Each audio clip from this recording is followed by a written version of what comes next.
Welcome to the Steering Change Podcast, navigating through the commercial transportation industry in Alberta and beyond, powered by the Alberta Motor Transport Association. Here's your host, Kelsey Hipkin. Greetings, friends, and welcome to today's episode. We have two segments for you on today's episode, and I did want to mention our second segment, Sitting Down with TAT or Truckers Against Trafficking, does include a trigger warning of sexual assault and bodily harm. For the first part of today's episode, I was at AMTA's Lethbridge Safety Summit back in May and noticed whenever our next guest and or her colleagues present, they get a lot of questions as follow-up. So I thought, why not pose the question to the world? We sent out on our AMTA socials and myAMTA portal and asked you, our members, our listeners, the public in general, about questions for WCB-Alberta, and you delivered. We have a few questions to get through today and just the lady to do it. I am joined by past Steering Change guest Deborah Nilsen, industry specialist with WCB-Alberta. Deb has more than 20 years' experience working with injured workers' claims and employer accounts, and she works with trucking, utilities, hospitality, and healthcare industries. Deb, hello and welcome back. Hello, how are you? I am doing well, thank you. To start, let's do a quick recap of getting to know you. Can you tell us a bit about yourself and the work that you do? Well, as an industry specialist, we work with employers, and I always say we work in a consulting role. So we know the claim side of the business, we know the account side of the business, we don't make any decisions. So we guide and direct employers on how to do disability management, but then also any questions that they might have in regards to their account. Thank you so much, Deb. I appreciate you taking the time today. So let's dive in with these questions that we received. I'm going to start with, what are examples of modified duties? Can the company be specifically dependent on their operations?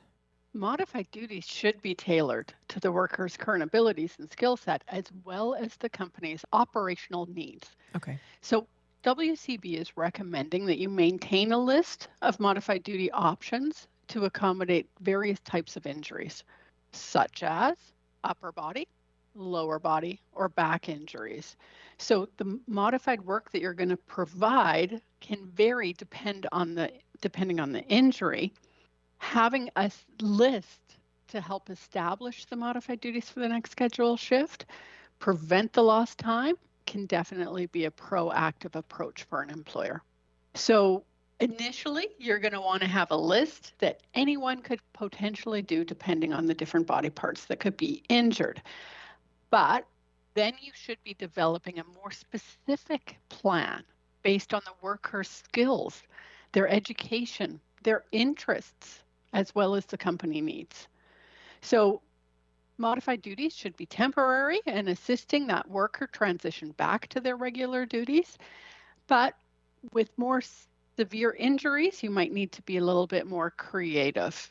Some of the ideas that we have for trucking: answering phones, assisting in dispatch, cross-training, mentoring others, taking courses through the AMTA.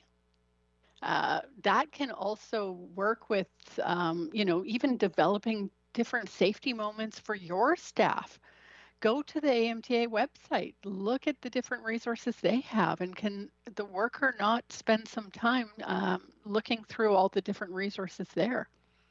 Could they inspect and clean trucks and trailers, organizing the dock, performing a magnet sweep of the yard, checking straps and tires, providing different routes, loads, or trucks to accommodate restrictions, and possibly looking at developing safety moments for your staff?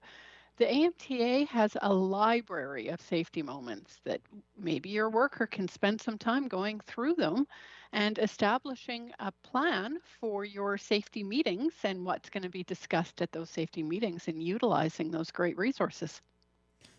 Awesome. Thank you, Deb. And especially thank you for mentioning the AMTA website. That is amta.ca, friends. And those microlearns that Deb mentioned, as we have a number of them on psychosocial, musculoskeletal, and slips, trips, and falls. So there's definitely a range of videos that you guys can check out there. So Deb, moving on to our next question, what can a company do to pay less in WCB premiums? The number one strategy is safety. Employers' most valuable resource are their employees. So it is so important to invest in safety to prevent injuries from occurring. This is where the AMTA comes into place. On the other side of it, though, is having a strong disability management and modified work plan for when injuries occur. So knowing what to do when an injury occurs is important. Obviously, you need to provide first aid as well as transportation to first medical. Review options and offer modified duties based on the medical abilities. And then report into the WCB within 72 hours to ensure treatment approval and initiation. For large employers, claims costs impact premiums.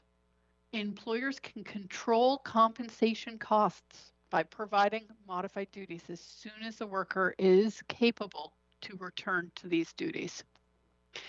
If the worker does not miss time from work and the medical costs on the claim are under the WCB threshold amount of $2,000 for 2025, the claim will not be experience rated and will not impact premiums. Oh. That's key. That is kind of the trick of the trade. Some resources that I recommend for employers, we do have a return to work seminar that is available virtually at no cost. Check out the WCB website at wcb.ab.ca.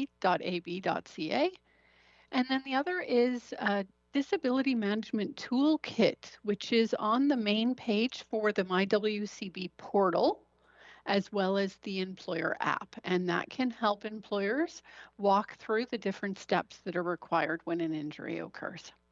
Awesome. Thank you. And for our listeners, we are going to make sure to include all of these links in the show notes as well. So you can access them from the site that Deb mentioned or in the show notes too. So moving on to the next one, how can an employer dispute/protect themselves if they disagree with the outcome of a claim?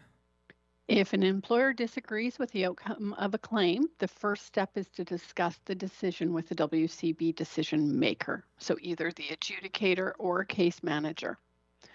Understanding the basis of the decision, which is grounded in the Workers' Compensation Act legislation and policies, is crucial. This decision ensures that all relevant information has been considered. If unresolved, the next step would be to discuss it with the claim owner's supervisor. At this point, if there is no resolution, then you can submit a request for review form. You have 1 year from the date of the decision to complete this request, and it will be reviewed by the WCB's Dispute Resolution and Decision Review Body. If the decision is still upheld, then the employer has 1 year to request an appeal through the Appeals Commission. There are resources for you as an employer, though. We do have an employer appeal consultation service where an industry specialist like myself will review the issue, assist you with understanding the decision, the legislation, and provide you advice on how to proceed or present your position. We also have a virtual employer appeals seminar that is available on our website, and that helps to walk you through the process and the different steps. And then there is also an advisor's office that provides independent advice, assistance, and advocacy for employers at no charge. And we'll include that website in the speaker notes. Perfect. Thank you. And for the next one, what training on the job opportunities do employers have to work with? Employers have two options to support workers with permanent work restrictions who cannot return to their original positions. Providing an accommodation, their own worker, or hiring externally. So when you're accommodating your own worker, we refer to that as a work assessment program. This assists a worker in transitioning to new roles within your company. So what WCB will do is we will help identify suitable opportunities, we'll assist with developing a training plan, and then provide any external training, job coaching, or ergonomic assessments. What is included is a wage subsidy for training wages that you pay that we provide on a declining scale. So WCB will reimburse a percentage of the salary that you pay a worker while they learn the new job within your organization. The percentage of reimbursement and duration are easily negotiable with the WCB. One example that we do utilize, though, is that the WCB, we would be looking at a 6-month period of time for them to develop the skills for this new position. The first 2 months, we will reimburse 100% of the wages that you pay out. The third and fourth month, it decreases to 50%, and then the 6th month would be 25%. We are anticipating that the worker is going to be gaining skills throughout that period of time and require less training on the job. Thus, the subsidy is on a decreasing scale. Great thing about this is you get to retain your experienced staff in a permanent position that fits their restriction. Now, we also have training on the job, which is very similar, but this is if you are hiring an external individual. So this injured worker was not injured in the course of employment with you, but they have permanent work restrictions, and now they are seeking a new career. With this, the WCB will pre-screen employees and determine who would be a good fit, who have the abilities that you require for the position you're hiring for, and that they are safe to do the job. Along with the wage subsidy that I just discussed, you will also have protection for your company for re-injury and or injury for the duration of that training on the job period. So what this means is that if you have, let's say, a similar 6-month contract as I had mentioned, for that 6 months, if this worker that you hire through this program aggravates their compensable condition, it will not be a claim for your company. Also, if your worker experiences a new injury from an employment hazard with your company, we will also not put that claim onto your company. So if they trip coming into the office and fall and hurt their knee, that would not be a claim against your company for that 6-month period of time. Now, there are some restrictions with this, especially if the hiring company does not have a WCB account or if the worker is working outside of the Alberta jurisdiction. But even still, with this program, training on the job, as an hiring employer, you have full control over who you hire. You get the wage subsidy and protection of injury for a period of time. And if it is determined that this worker is not a good candidate, there is no obligation to keep the worker. So you're not tied into any contract or anything along that lines that you will have challenges with, right? Any experience that this worker is going to get through your company is always going to be a benefit. So definitely something to keep in mind if you're hiring for a lighter physically demanding job. And please don't discount the workers over the age of 50. They have normally years and years of experience in the trucking industry and can certainly be an asset to your company. Some of the positions that we're looking at or that have been filled with the training on the job: dispatch, driving, some alternate driving duties, office administration positions, safety. And don't forget, once again, AMTA plug here about the AMTA's Certified Transportation Safety Professional or Safety Coordinator delegations. Maybe those would be great roles for your company, especially as you grow and expand.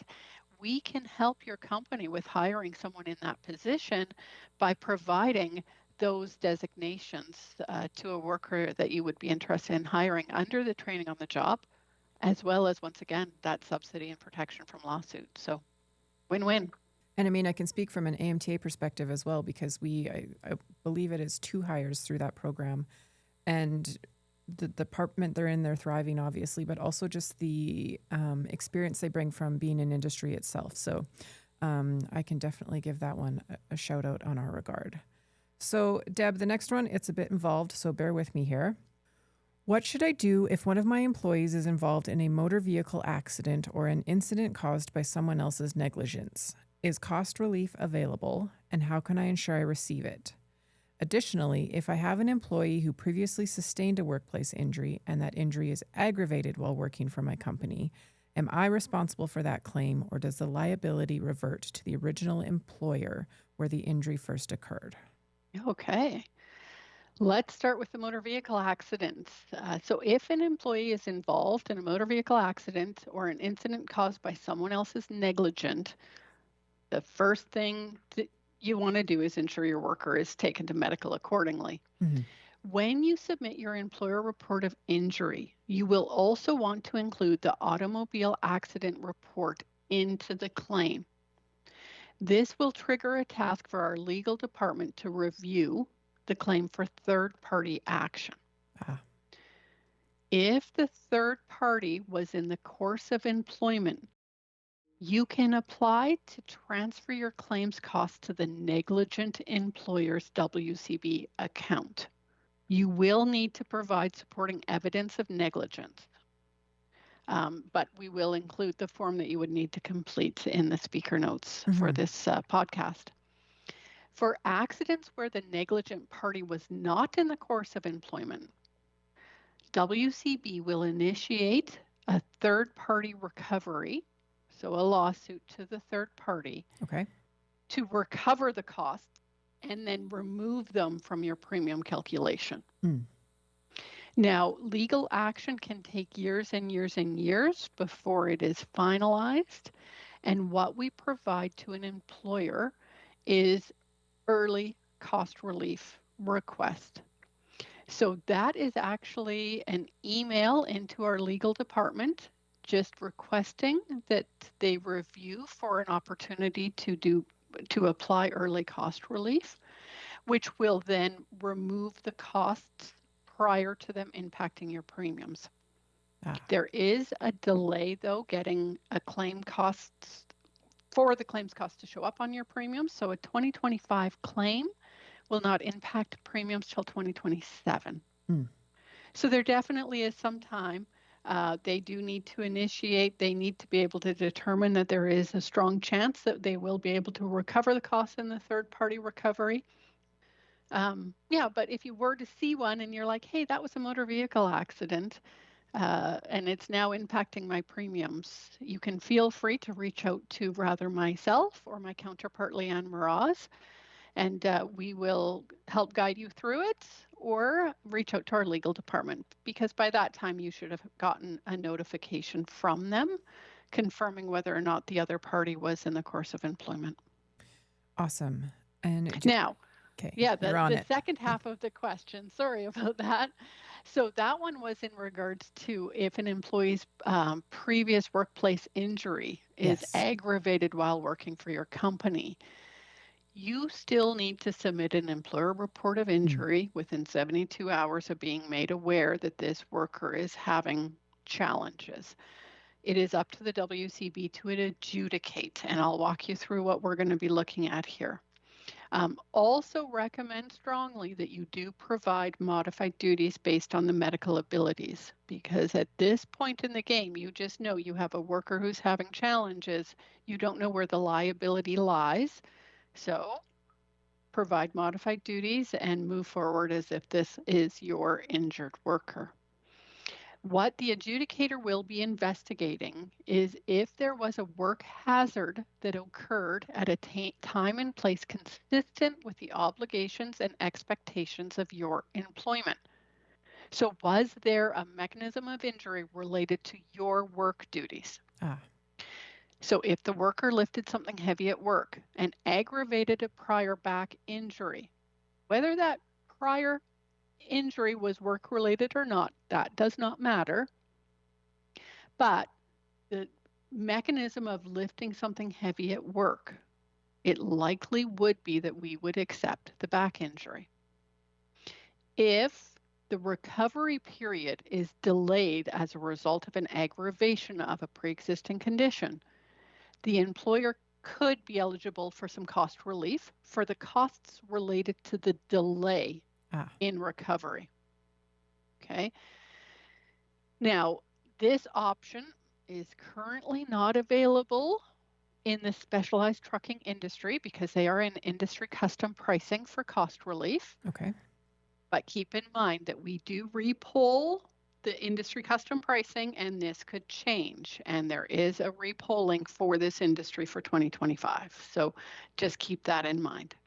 Now, if the employee's prior injury is aggravated without a specific injury at work, an incident at work, it may be reviewed under a prior claim.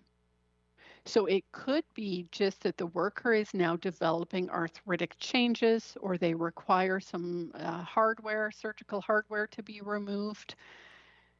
If it is determined that with or without the duties they're doing with you, this pre-existing injury would have flared up, then we should be looking at reopening the prior claim. And if that prior claim is reopened, it will not impact you. Okay, so similar but different. Let's move over to a bit of a psychosocial related question.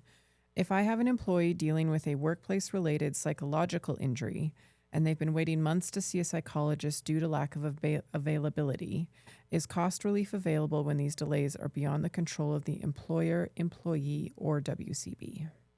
Cost relief is not available for these delays. Right. However, WCB has implemented measures to ensure timely access to psychological support. So WCB maintains a roster of counselors for workers with psychological injuries. Currently, we are seeing a wait time of less than 2 to 3 weeks. We have definitely been growing that roster over the years. There are also virtual appointments that we have available to assist workers who are in remote areas. Now, there can be delays while we wait for a comprehensive psychological assessment, which is an assessment that we're normally utilizing to determine whether we're accepting a chronic onset psychological injury claim. Sometimes there could be a delay getting into a treatment program that we have for psychological injuries. But what we're doing as we're waiting and possibly having delays for those situations is we are continuing to provide community counseling sessions to support the worker. Great. For employers, I do strongly recommend, we do have a seminar on psychological injuries in the workplace that actually goes over what do we look at accepting, what do we look at for treatment, for recovery, and the employer's role. We definitely love having modified duties or a pre-negotiated offer for modified duties for our psychological injury claims. And then what we're also really focusing on is ensuring that we have a cognitive psychosocial job and demands analysis.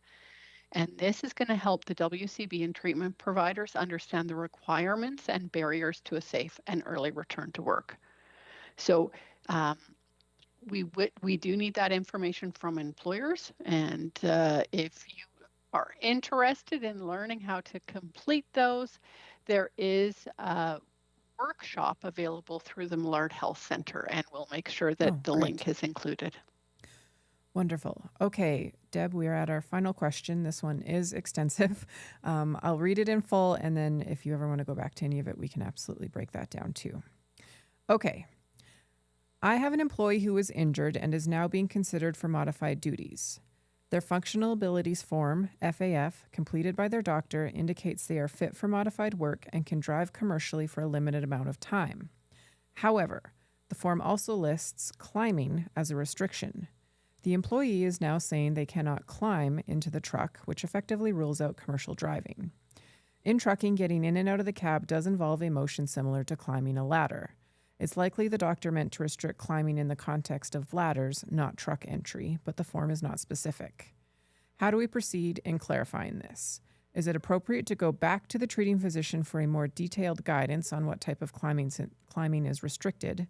And if so, is there a specific form or process we should follow to ensure this is done correctly and exponentially so we can determine if modified work is still a viable option? Okay.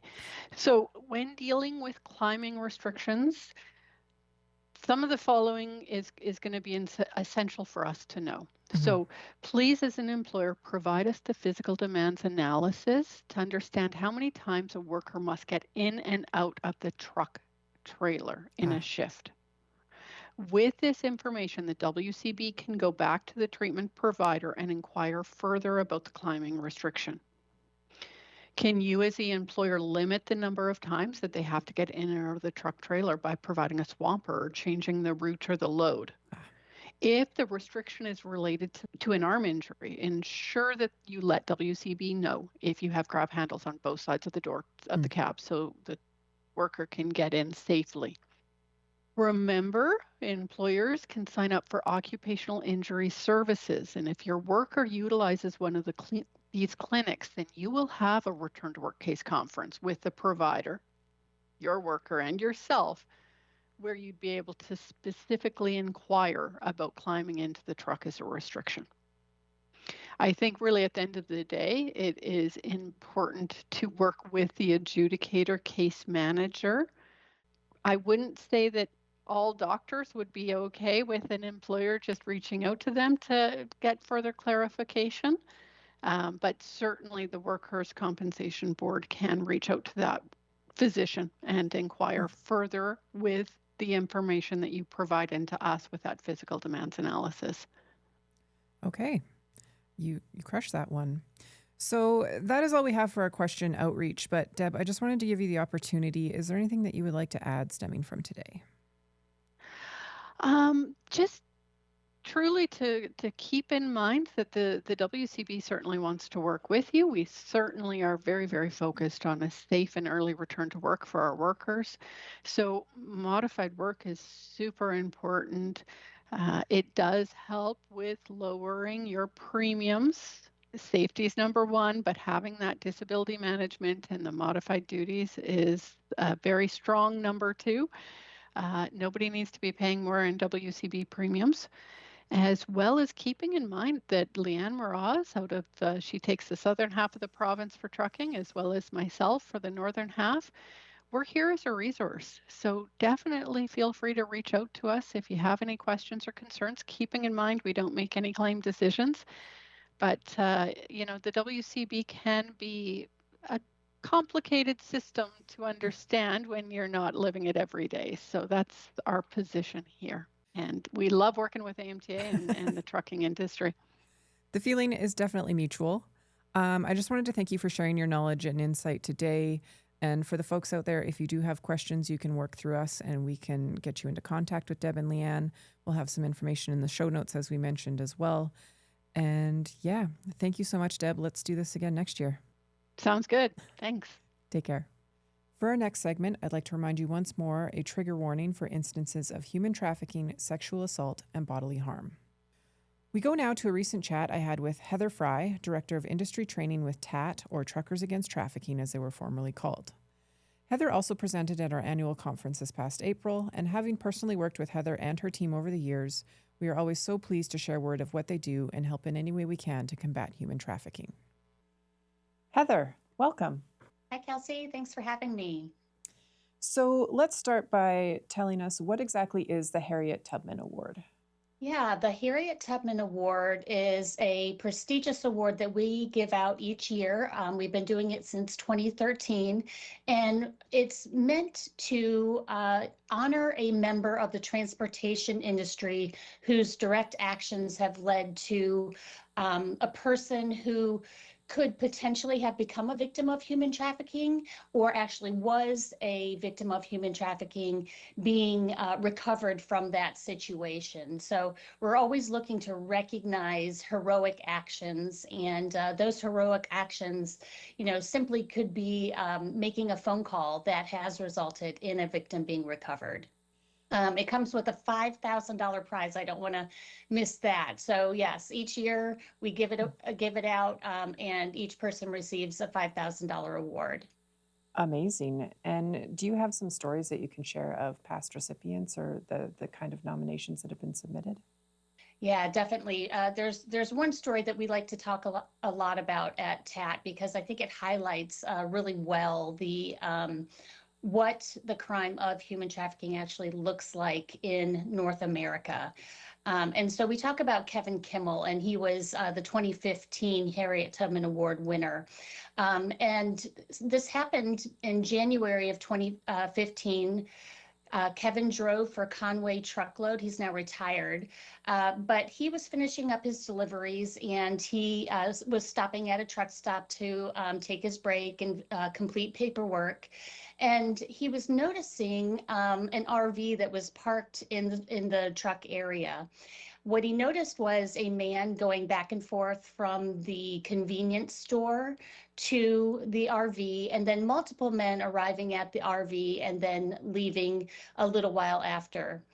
But when he saw a young woman try to stick her head out of the window and have it violently snapped back in, and then some sort of commotion ensue inside, he realized that potentially something wasn't right there. And so he decided to make a call to law enforcement. An officer came out, and the two occupants of the RV invited her in, and it was kind of a bizarre situation. They were overly friendly, asked her to sit down, offered her cookies. They said they were on vacation, but it didn't appear to be a normal family situation. And there was a third person in the RV, and it was a 20-year-old woman. She appeared to be frightened, looked very disheveled, and she was exhibiting signs of malnutrition. She was able to make eye contact with that officer and indicate with her eyes that things were not okay. And so that officer removed her from the RV and was able to start asking some questions. Immediately, that young woman began to weep and begged not to have to return to the RV. So what had happened about 18 days prior, she was lured from her home by the two individuals, Laura Sorensen and Aldair Hadza. And these were actual friends of her family Wow. that had lured her into captivity. She was being held against her will. She was being abused sexually by Hadza and physically abused by both of the suspects. They were threatening to kill or injure her family, and she couldn't remember the last time that she had been given food or water, and that it had been several days. So she was placed in an ambulance, and another investigator began talking with her, and she indicated that she had been branded on her back and inflicted with burns. They would use metal objects and heat them up over the RV stove, and she had burns all over her body. At one point, she was able to try to escape, but she was caught, and they lacerated her feet after that failed escape attempt. So she was really in bad condition. She also indicated that they had her texting her family back home periodically to indicate that everything was fine. So nobody was even looking for her. What was happening is that she was being sold for sex on Craigslist, and men would arrive at the RV to rape her. The doctors said that had the call not been made, that brought law enforcement out to the scene and ultimately gave her the opportunity to get to the hospital, she likely would have died in the next several days due to the infection and the severity of her wounds. So a simple phone call that Kevin Kimmel made resulted in this 20-year-old woman being afforded a life and a place back at home with her family. we talk about TAT's training being, very easy and accessible. And our ask is simply that if you're seeing something, just to make a phone call. We never ask anybody to get involved. And Kevin Kimmel's heroic act of picking up the phone when something just felt off. He said he wasn't really sure what he was seeing, but he knew that something just didn't look right. And he's a hero because of it. Absolutely. And had Kevin been aware of the TAT training, or just kind of it felt off, so he made a call? He actually became TAT trained after the fact. Oh, amazing. And yeah, so the next story I have is of one who was TAT trained, and because of our training, he did make a phone call. So Joe Aguayo, he's our 2023 Harriet Tubman Award winner. He drives for Winco Foods, and he was driving on a route that he is one of his normal routes. It's in a desolate area. It's a place that's known for its hot springs and its lack of cell phone service. That's how desolate it is. As he was driving, he noticed a young woman who had a shaved head and was wearing nothing but a beach towel wrapped around her naked body. She looked like she was in rough condition and in need of some help. He knew he didn't have cell phone service there, but he knew that 10 minutes down the road, there was a police call box. And I should say that he didn't stop because Winco Foods has a very explicit rule against unauthorized riders in the truck. So he was following his company's protocol. So when he got to the police call box, he reported what he had seen and the area that it was in. And then he decided to go on his way, knowing that he did all that he could do and trusting that law enforcement would take it from there. Fast forward several months, he was driving that same stretch of road when he had a weather-related accident. And the police officer that arrived on the scene just happened to be the same person that had responded to his call about the woman on the side of the road. So he was able to ask about that woman. What he reported was that it was a 27-year-old victim of human trafficking, of sex trafficking, and she had been drugged and was in really rough condition. That stretch of road, come to find out, has become or had become a dumping ground of sorts for victims. Indigenous women in particular, they had found a couple in recent times in that area.